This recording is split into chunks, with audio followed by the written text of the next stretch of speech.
today about Warhammer Fest. But first of all, just a quick flash here. You can hopefully see I've been busy rebasing my Age of Sigmar Warriors of Chaos onto square bases. I am thoroughly looking forward to getting these on the tabletop.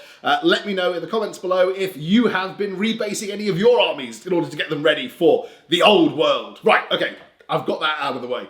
Let's talk Warhammer Fest. In particular, Warhammer Fest 2024. I don't feel that we can necessarily talk about Warhammer Fest without first talking about Games Day, so bear with me. For those of you who don't know, because it's been basically 10 years since the last Games Day, how is that humanly possible? Visibly ages in front of the camera.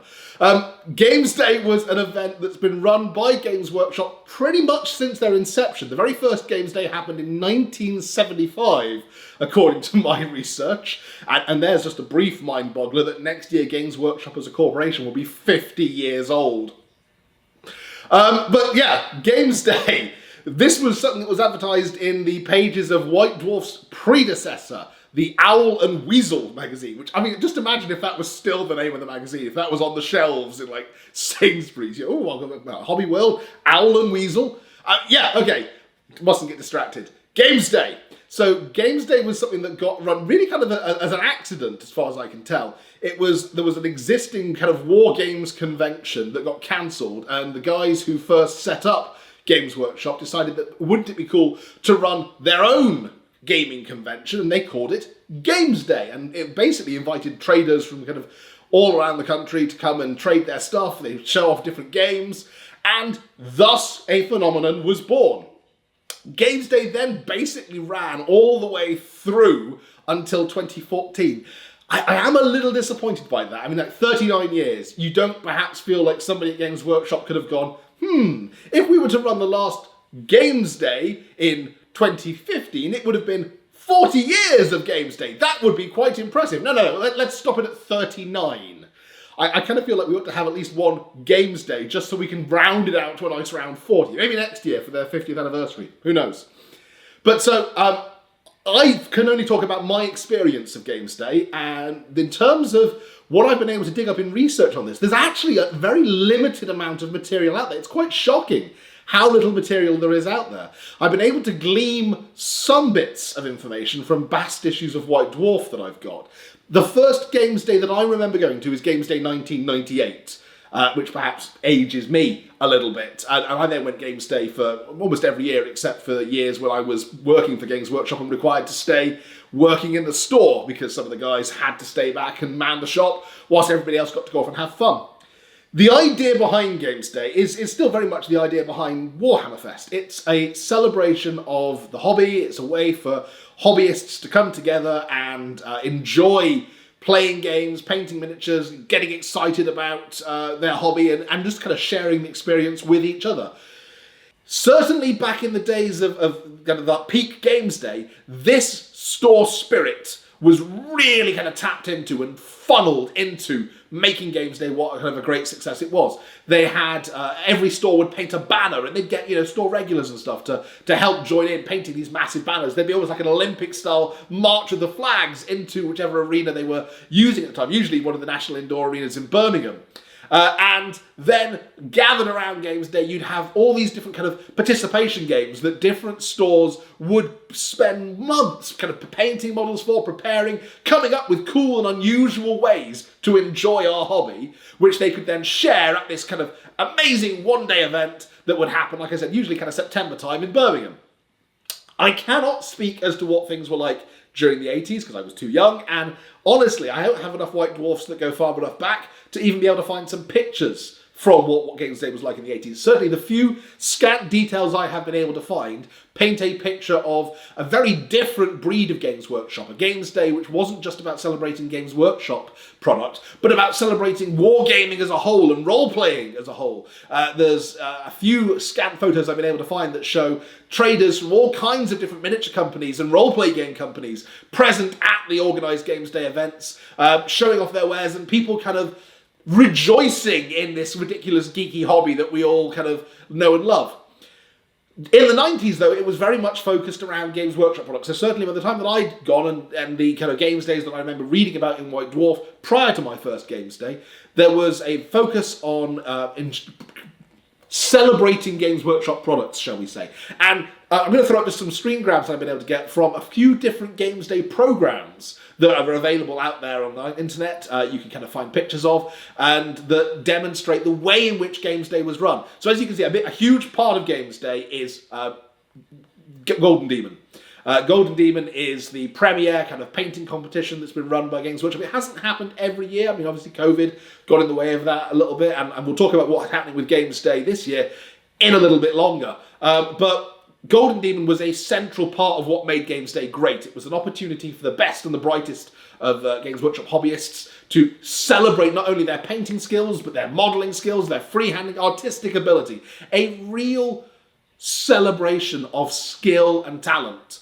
And you'd get, one of the things that was great about UK Games Day was you'd actually get entrants who perhaps had entered Games Day's Golden Demons in their own kind of countries. In France, Games Day France, they used to run Games Day in France, they used to run Games Day in Italy, they used to run obviously Games Day in America, Games Day Australia, and you'd get entrants from around the world who perhaps had done well at their own local Games Day, but that would make the long journey here to the UK to enter the what was kind of viewed as the flagship Golden Demon, to test their skills against the best that the UK had to offer. But Golden Demon isn't the only thing that made Games Day what it was.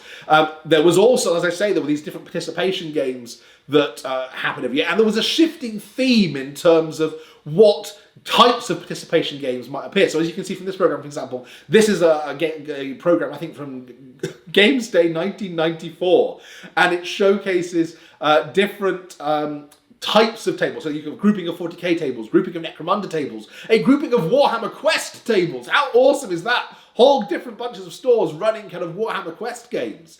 But dividing up the arena into all these different opportunities to try out or play or enjoy different Games Workshop games, with a centerpiece right in the center, appropriately in the center of a main stage, with a display of something awesome that Games Workshop produced. And the example here obviously was, I think Games Day 1994, they produced the entire Ultramarines chapter. This is a labour of love that was produced by a lot of dedicated staffers, and actually pictures of it did feature on the 3rd edition 40k Space Marine Codex, which I'll just quickly throw up there for you.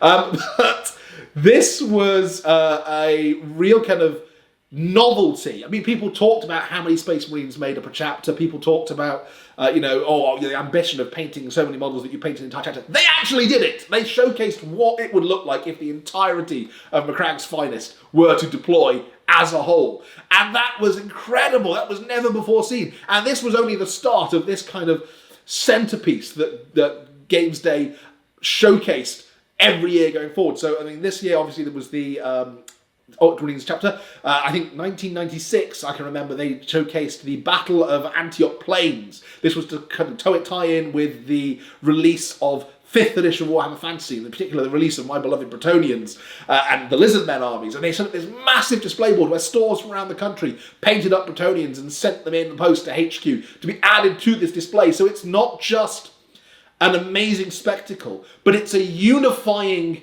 centerpiece that brings in disparate talent from stores across the country. It was followed up the following year by perhaps one of the most famous displays, the Battle of Big Tooth River. I've talked about this in one of my previous White Dwarf walkthroughs. This was where the Praetorian Imperial Guard made their first appearance. It was a full-blown narrative display, a massive orc war rampaging through Imperial lines with all kinds of custom sculpted miniatures, scratch-built Bane blades, scratch-built fighter bombers. It was a real showstopper, a huge gargant that had been built for it. It could only be topped the following year by the Siege of the Emperor's Palace. So I actually put a shout out on Twitter for anybody else who could remember these amazing display pieces from Games Days in kind of the late 90s through into the early 2000s, because I was struggling to kind of clear in my head as to which one happened where. I actually got a shout out back from a guy called Andy Foster, who, I'll throw up his Twitter handle in the description below, who it turns out was the original store manager of the Warhammer World store. And it was amazing to hear from him and to get an insight into the work that went on behind the scenes into the creation of some of these centerpiece dioramas. So just briefly, let me share with you some of the insights that he shared with me. What I didn't realise was that, I mean, in particular, let's talk about the Siege of the Emperor's Palace. Given the end and the death has only just finished releasing. It seems an appropriate one to talk about. So this was Games Day 1998, I think. Was it? Yes, 1998. This was the first one I went to, the first one I got to see. Games Day 1998, they featured this amazing display, which was the gates, the Eternity Gates, at the centre of the Palace of Terror, with all manner of Chaos Space Marines trying to crush their way in, and heretics, duel between Sanguinius and a massive bloodthirster over the gates itself, a scratch-built Jagaiti Khan leading the charge and a kind of a sally out through the gates. All kinds of awesome details that were put on that. It was great to hear from Andy about how this was put together, and little details like, for example, that the gateway itself to the Emperor's Palace is in fact a fireplace from B&Q, that the Titans were both scratch-built in the kind of the studio, and that one of them in particular was almost entirely carved out of solid pieces of filler. So essentially, rather than it being kind of constructed out of bits and then kind of painted over, it was literally a carved sculpture that they asked, as I've said before, they asked stores from around the country to pitch in help, and the difficulty they had was that loads of the stores kept sending them dead Imperial fists. Like, this will be funny. Let's send them a dead... Ooh, I've just killed a dragon ogre. Let's send them a dead Space Marine to add to the board. Till half the Imperial Fist Legion, it would seem, was laid dead on the ground. That all of the staffers pulled late-nighters working essentially for free late into the night. I mean, a shout-out to these guys, utter heroes, working late into the night to finish this piece before Games Day rolled around, and that they sculpted essentially Space Marine captains of themselves that were then scattered around the board kind of in positions of observation over the battlefield. I'm saddened to hear that this piece unfortunately did not survive more than a couple of transports to future Games Days. It was so popular that it was taken back the following year and years after that. Unfortunately, it would seem that a couple of years later, transportation back in the van, it was just kind of higgledy-piggledy thrown into the back of a transit for transportation back to Warhammer World, and it did not survive, which is probably why we don't get to see it in the Warhammer World Museum. I suppose talking about the Warhammer World Museum, that is the best way to put into context what I'm talking about here, if you can't imagine it. Think about some of the incredible displays that you see in the Warhammer World Museum today. And if you haven't ever been to Warhammer World, it's well worth a visit just to check out this brilliant museum. All kind of, not only the kind of the entire Games Workshop range that is painted there, but these fantastic displays of scenes of battle. Now imagine somebody transporting one of those in the back of a Luton van, 200 miles to resurrect it in the middle of a major sporting arena. That's what we're talking about. The last one I will infuse about before we move on from this particular section is the Curse of the Vampire, Revenge of the Vampire, I think it's called. I'm just going to throw up some pictures. This is probably my favourite one that I saw, and it was an entire Empire town. It's eminently appropriate for the old world. An entire Empire town that is laid waste by an undead horde as a result of the mayor of this town being a retired kind of Grand Master of the Knights of the Blazing Sun. And years before, as a younger man, he killed the bride of this ancient Van Carstein vampire, Antoine Van Carstein. And Von Carstein cursed the mayor, saying, "When you are old and decrepit, then, when your youth has fled you, I shall return for my revenge." And 40 years later, now that he's old and fat, the Von Carstein vampire returns to use the mayor's lifeblood to resurrect his dead bride. What an incredible story. And it was all told through the use of miniatures. Again, painted up mostly by the staff from Warhammer World. They must have apparently painted 3,000 plus zombies for this piece. But also store staff from around the world sending in entrants, sending in halberdiers or units of knights or direwolves or whatever that could all be added onto this board and assembled to make this incredible centerpiece. Games Day then, as I said, it ran throughout the 2000s, and I went to quite a few of them myself. I helped build some of the kind of crazy boards for my local stores that went to those Games Days. Many fond memories that I'm not going to dive into too detail, just be me being nostalgic. One of the features that it is easy to track Games Day by is that each year, from about 1991, they featured a limited edition model that was sculpted especially for Games Day and was only available at Games Day.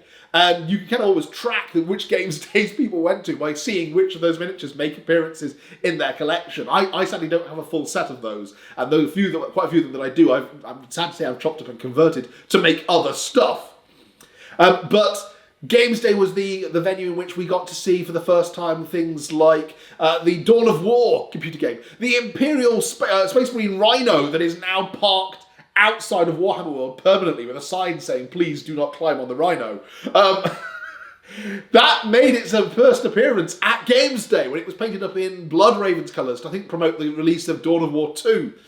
Numerous sort of kind of cinematic entries made their appearances at Games Day. I think it was Games Day 1993 or 1994. There was a full-blown Inquisitor live-action movie that was about 30 minutes long. It was on VHS. This gives you an idea of how long ago we're talking. That was screened kind of every couple of hours on the big screen in the middle of the arena so that people could gather around and watch it. Games Day, though, wasn't just about amazing participation games and models. It was also about the people. And one of the things that was Games Day's kind of hallmark was the ability to meet and chat with the design studio staff and the White Dwarf crew to get kind of face-to-face interactions with people who might otherwise just be faces in the pages of White Dwarf or names at the bottom of your favourite army book. This was your opportunity to meet with them and ask them the burning questions that you had about why an army was made in a particular way or why a game was made in a particular way. It was an opportunity to get models that had not been released yet, that might not be released for weeks, early at the retail store there. It was an opportunity to get unique stuff. It was an opportunity to get Forge World stuff without having to wait weeks for it in shipping. Games Day was by far one of the best things that Games Workshop was ever able to do. And I know that there were some issues with it, and towards its end, people had complaints about the way in which it was managed. I mean, for example, the food was never a great aspect of Games Day. You were at the kind of mercy of whatever food establishments were available there, which usually charged 3 times the price of what you'd otherwise pay outside of that particular arena. Anyone who's been to a football match would know that you get gouged on the food. It's just the way things are. But so Games Day, as I say, it gave way in 2014 to a newcomer, Warhammer Fest. And it's kind of interesting, therefore, to think that this is 10 years now since the first Warhammer Fest, albeit that there have not been 10 of them because of, as I've said previously, COVID. But Warhammer Fest then was a kind of a Games Day 2.0. It was not a straight like-for-like replacement, and for a while Warhammer Fest was something that was run at Warhammer World rather than being run at a different venue around the country. Warhammer Fest made appearances at other places beyond Birmingham, made appearances in Coventry for a number of years. There was talk about running multiple Warhammer Fests, Warhammer Fest North, Warhammer Fest South. Warhammer Fest last year, I didn't get to go to. I would have loved to. Warhammer Fest last year was something absolutely new in terms of, first and foremost, as far as I'm aware, it's the first one that was run in Manchester, my hometown.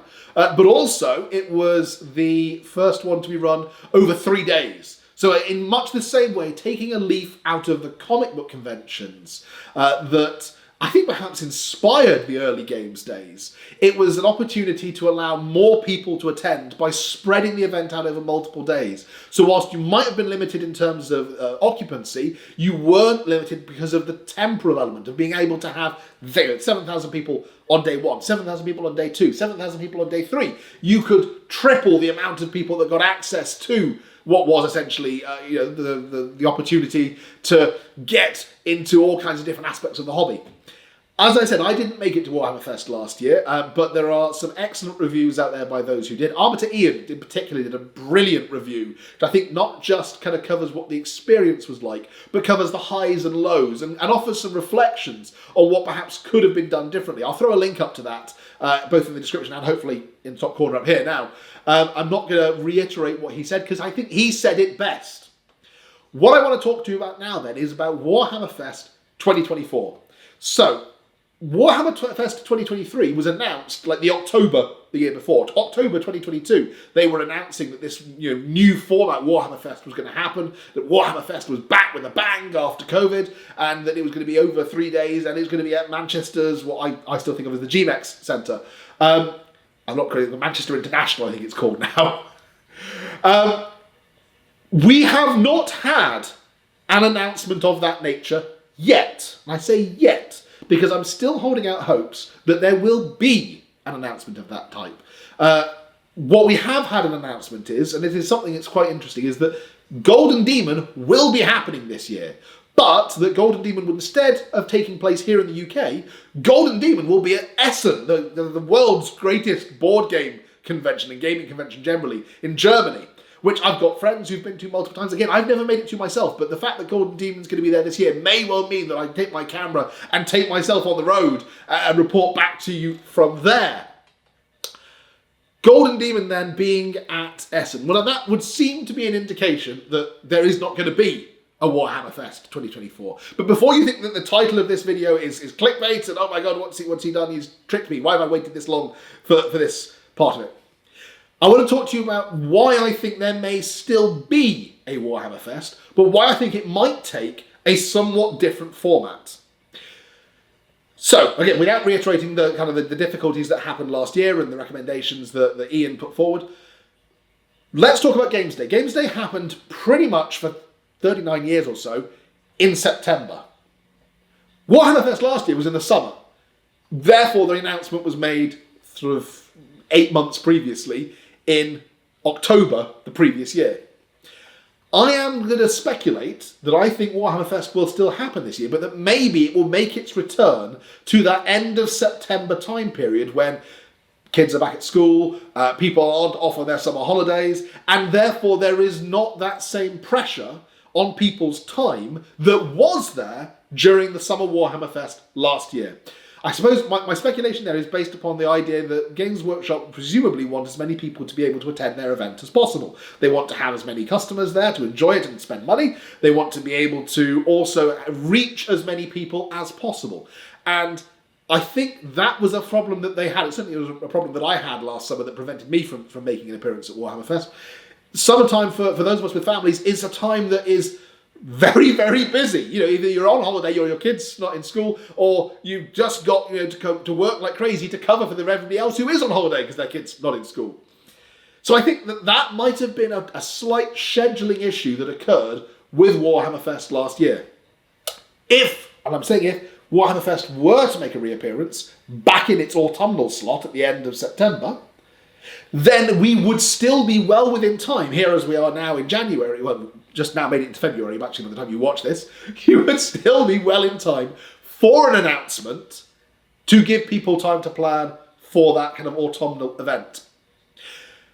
The fact that they have announced that Golden Demon is going to be happening elsewhere makes me wonder if they're getting that out of the way first before they announce the new format version of Warhammer Fest. What could this new format take? Well, again, without reiterating, one of the issues that it would seem were a problem at Warhammer Fest last year was there was pretty much 3/4 of the hall given over to gaming tables that were then essentially tying people up into tournaments that meant that they didn't get to go and enjoy the rest of Warhammer Fest. They didn't get to go and see the previews, they didn't get to go and kind of play all the different kind of cool games and stuff that Warhammer Fest had on, because they were pretty much locked in playing tournament games, which, I mean, anyone who's been to a tournament, no, that takes up most of your time. And when you're not actually in the middle of playing a tournament game, you're either voting on, like, which is your favourite model for painted, or you're going to the loo, or getting some food, or, just resting your brain and your feet for a few minutes.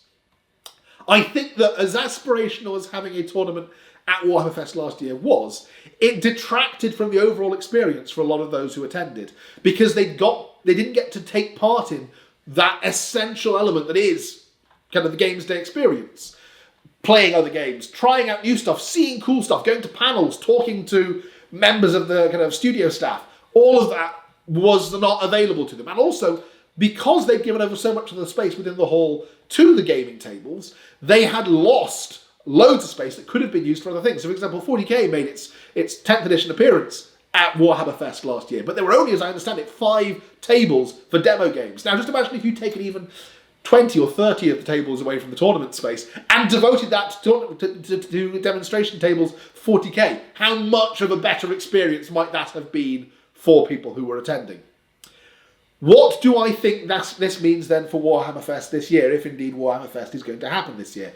I think what we might see is a return to more of the Games Day model. So a focus on, first of all, engagement, being able to meet with studio staff, being able to meet with writers from Black Library, or book signings for the Black Library authors, just throwing that out there. But instead of engagement being limited to attempting to get a ticket for a crowded auditorium to get some brief glimpses of models that are upcoming, and a return to panels where you can talk and ask questions and learn from some of the people who are there. A return to, like I said, the opportunity to just sit and chat with other gamers about the hobby for a while. Some spaces where perhaps you can play something that you've never played before. Perhaps more of a focus on some of the varied boxed games that have been released. Like Warcry, Blood Bowl, Titanicus, Legions Imperialis, Battlefleet Gothic maybe this year, please Games Workshop. Just make sure you keep it the same scale as previous Battlefleet Gothic so my ships don't suddenly become unusable. But imagine a focus on those games being run and being played by staff, volunteers from stores across the country, giving hobbyists the opportunity to try something different, to play something that's fun but a bit new to them. But also an opportunity to showcase what perhaps is coming out. So maybe an opportunity to play new armies that are going to be released for like Age of Sigmar or for Warhammer the Old World. An opportunity to showcase the new models in a different way so that people get to play games with them and see how they work, rather than desperately focusing on taking photos with their phone of a big screen in an auditorium so they can be the first one to put that picture out on Twitter. What would I like to see? I think I've talked a bit about what I think they might do. What would I like to see at a Warhammer Fest this year? Hopefully, if you've stuck with me this long, then you're with me on the idea that there might be a Warhammer Fest this year. What I would like to see, and this is again based on questions that I asked on Twitter and some suggestions that people came back with. An opportunity to buy cool stuff in a relaxed way. So from my understanding, the last year, the retail stalls were nuts. It was an absolute bloodbath. People desperately fighting over getting their hands on limited edition stuff. I think Games Workshop just generally should make a move away from limited edition and instead make special edition. But there we go. An opportunity to buy pre-orders 6 weeks, 7 weeks before they are otherwise going to hit the shelves. An opportunity to buy cool kind of store-exclusive Forge World stuff. Perhaps miniatures that have been released previously as exclusives that have then long gone, but the Games Workshop have the molds for or the CADs for and can run off a limited run or a special run. Let's call it a special run purely for those who are attending Games Day. Make it something special so that you can buy cool stuff at Games Day, but also make the experience of buying those things easier for players and for hobbyists to handle. What I would suggest simply is an online portal. And we're not talking here, the online portal that's been causing all problems with scalpers and so forth, but an opportunity for people to go online perhaps 2-3 months beforehand, see what cool stuff will be available to buy at Warhammer Fest, or Games Day, if you want to go back to calling it Games Day, I wouldn't be opposed to that. Put in their orders for that stuff, pay for it there and then, so it's all, they can budget for it, it's done, and then all they have to do on the day is turn up with their order number and collect it. And then they've got it. And they can even go towards, you can have like a window perhaps at the end of the day where people can attend and collect stuff so they don't have to cart it around with them all day. But they can go, okay, so my time window, I'm going to pick mine up at 3:30 because that is an excellent time to pick it up and then wander over to one of the hobby areas to perhaps build or paint some of the stuff that I've bought that I've been really looking forward to getting my hands on. Or, comfy chairs that I can go and sit and read some of the new books that I've just had, handed to me that aren't going to be out for a couple of months yet. But I've got them first because I went to Warhammer Fest. A combination of using the technology that we have available to us and a sensible approach to giving gamers what they want. I think that would be an awesome thing to see at Warhammer Fest.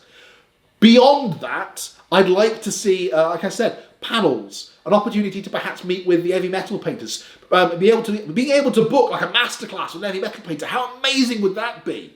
But not just heavy metal painters. There are some fantastic painters in the hobby who do amazing work, both on kind of Instagram and Twitter, but also on YouTube, punching out tutorials. Garfi, Mengel Miniatures. Imagine if some of those guys could be approached by Games Workshop and offered the opportunity, free attendance to the event for all 3 days, if on one of those days they give up their time and run some painting tutorials with people. I can only imagine the amazement of being able to sit down and just chew the fat with people you might have happily engaged with on Twitter for ages, but being able to take that time to get that one-on-one or 1 to 10, say, time with them. This is something that I think ties back into kind of the model of comic conventions that and other kind of gaming conventions like Gen Con that I attended in my youth, where one day you would go and you would volunteer. You would essentially volunteer for a day to get your free entry for another day. This would be an excellent way to tap into the kind of the wide market of content creators that Games Workshop have been nurturing, and give them the opportunity also to engage with their audience. What else would I like to see? This is something that was suggested by one of the guys on Twitter, and I think this is an excellent idea. Live dramatic readings of Black Library novels. I'm a big fan of Audible. I'm happily listening to Audible in the car, listening to I'm listening my way through the Gaunt's Ghost series at the moment, which I excellently read. Now imagine if you could get the actors who do the Audible books to come and do dramatic readings of Black Library books in person. More than that, imagine if you could get these guys to come and read a Black Library book that's never been heard before, like a new one that's coming out, and do dramatic readings of it, or, staged plays of it, audible plays. Admittedly, they can read it from a script, but how cool would they? I would be rapt, sat there listening to one of those. I would trying to just sort of suck it all into my ears. What else would I like to see there? I mean, again, I talk about these kind of participation games. I'd love to be able to kind of turn up and maybe have them go, we're going to be running games of Warhammer Quest this weekend. Which Warhammer Quest? The original 1990s Warhammer Quest. We've cranked out some new models for it, but it is the original rule set. Let's play. Introduce gamers who weren't in the hobby back then to a piece of what is essentially their heritage. And I think that's what we're kind of talking about at this point. When games like the Old World get released, it is a piece of hobby heritage being kind of passed on to a new generation, and I would love to see that. What else would I love to see? Swag. So again, there used to be a special Games Day miniature, and that was cool. And there'd be other kind of Games Day special things, like you get a program. Like I said, I've just put up some screenshots from earlier Games Day programs earlier in this video. But I think a swag bag with some cool stuff that you kind of factor into the ticket price. You're kind of paying for it, but that's got, a sprue of some perhaps upcoming miniature in there. It doesn't have to be anything particularly fancy, something that's a bit like kind of the mini of the month stuff that the stores do, but a few months early. Get that in a swag bag. Some stickers, just some stickers, because who doesn't love stickers? Perhaps an event-only magazine or an event-only novella, just popped again in the swag bag, so that you turn up and go, oh cool, I've got a bag load of awesome stuff that I get to take away with me. An art print or a poster or something that I can stick up on my wall. Badges, who doesn't love badges? That, I think, would be an awesome kind of thing, just to give people something that fills their heart with joy. And that really is kind of the point of this kind of event. But the other thing that, I'd love to see at this is, let's have some gaming. I mean, let's reach out to the wider community. Rather than having a tournament, let's have, some narrative stuff going on. Let's have people running events and saying, okay, it's a 2-game thing, so it's not going to take all day, so you'll still get time to go and do other stuff. But let's run, a couple of games of the Old World. Let's run a narrative campaign where everybody plays one game that's linked, though. So there's a wider map showing the conflict that's happening, that's perhaps broadcast on a big screen somewhere in the arena. But people turn up with an army, play one game, then go off and enjoy the rest of the event, knowing that they've contributed to the wider impact of the event. That would be very cool. On the subject of which, turning up to something like this with, a case full of miniatures is, it's cool. It's an opportunity to show your case, your toys to other gamers, to share your love of the hobby. But on the other hand, it does kind of tie you down to having to lug that case full of miniatures around with you. I had to think about this, and I think a coat check is perhaps the simplest way, much the same way that you might, check your coat or, a bag or something when you want to go off and do other cool stuff. Have, a £5 or something. It doesn't even have to pay. It'd be cool if it was free, but if you want to fund it, a £5 coat check or something, so it isn't just used by people to dump stuff. Pay £5, you can drop off your case. You're given a little tag, that's your case. You take that tag back, you get your case back. Congratulations, you can now drop off your miniatures, know that they will be safely stored, go and enjoy the rest of Warhammer Fest, and then go back and collect your case when you need it. What else would I like to see? I'd like to see the previews handled in a bit of a better fashion. At the moment, it does seem as if it's a kind of luck of the draw thing of, do you get to go into the one you want to go and see? Do you miss out and then have to be sat there just, outside the auditorium crying and scrolling on your phone, waiting for somebody to upload the inevitable blurry potato picture? Or, watching the Warhammer live feed, perhaps at the very least, so you can see it there, but knowing that it's just the other side of the door from where you want to be. Somebody had an excellent suggestion for this on Twitter, and I think Games Workshop should adopt it, and that is a preference system. So when you buy your Warhammer Fest ticket, there are a number of previews of new models and new games or whatever that are going to be happening over the course of the weekend, and you rate which preview you would most want to see versus which one you would least be interested in seeing.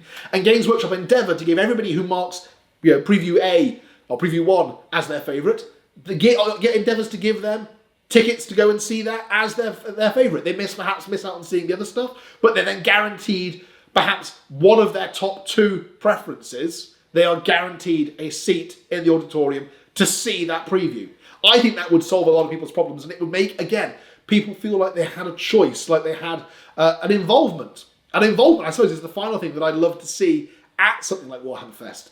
An opportunity, again, to bring the wider gaming community in, to bring the wider stores community in. We've still got those stores out there. Unfortunately, some of them now are like one-man stores, and they're having to struggle along with just one guy opening the store 5 days a week and then having a day off at the weekend, or having a day off midweek or something. And somebody else comes in and covers for them for a single day. Get stores involved. Get them painting up miniatures to make those amazing centerpiece display boards. Imagine the stuff that they can do at Warhammer World now. Imagine if that was turned into something that can be taken to Games Day, to Warhammer Fest. But having the stores pitch in and painting their own models so that they can look at it proudly and go, I helped with that. I am a part of something. Having hobbyists send in their miniatures. This is something that I got involved in during COVID, and I was really kind of enthused.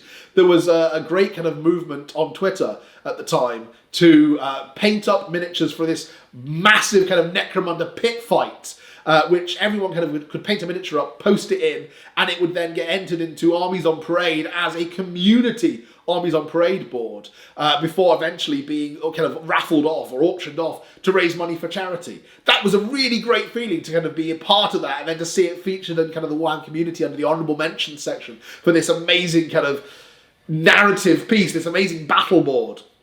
But imagine if you could have people sending miniatures in to Games Workshop. Games Workshop could put a call out and say, send us your miniature, we will include it in this display piece. And you've suddenly got a million miniatures sent in, and this piece lands that is just teeming with models from gamers from across the world. That would be fantastic. And I suppose this leads me through to my final thought in terms of miniature painting and armies on display and so forth. So Golden Demon, as we've heard, is going to be at Essen this year, and that, to many people, might suggest that there's not going to be a Warhammer Fest. Armies on Parade has moved to a kind of a more kind of spread across the year approach, but with the main Armies on Parade, with the kind of this 2x2 tile with your army on parade, featured in the autumn. This is what I think Games Workshop are leading up to. Armies on Parade at Warhammer Fest. Instead of Golden Demon, instead of having a competitive opportunity to paint models of different types, take that to an entirely different venue. Take it to Essen, where Games Workshop have had a presence for a number of years. But put Armies on Parade, make the actual armies a centrepiece of Warhammer Fest. That's what I think we might well come and get to see. And on that bombshell, I will stop talking. Thank you very much for bearing with me. I hope you've enjoyed this video. I will be back next week, as ever, unless I'm back sooner, if Games Workshop do something cool that I can't resist enthusing about. Thank you very much for watching, and I will catch you next time. Bye for now.